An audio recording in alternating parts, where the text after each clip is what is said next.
میرے نبی صلی اللہ تعالی علیہ وسلم نے ارشاد فرمایا کہ اے میرے صحابہ، اگر مومن اور منافق کی پہچان کرنی ہو تو میں تمہیں بتاؤں وہ کون سا طریقہ ہے کہ آپ مومن اور منافق کے درمیان پہچان کر سکتے ہو۔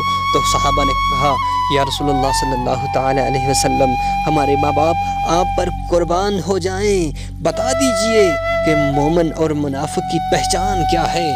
تو میرے نبی کریم صلی اللہ تعالی علیہ وسلم نے ارشاد فرمایا کہ اگر مومن اور منافق کی پہچان کرنی ہے تو حضرت علی کا ذکر چھیڑ دو، حضرت علی کا ذکر چھیڑ دو، جس کا چہرہ علی کا ذکر سن کر کھلکھلا اٹھے، خوش ہو جائے، وہ مومن ہے۔ اور جس کے سامنے علی کا ذکر کیا جائے اور اس کا چہرہ مرجھا جائے تو وہ منافق ہے۔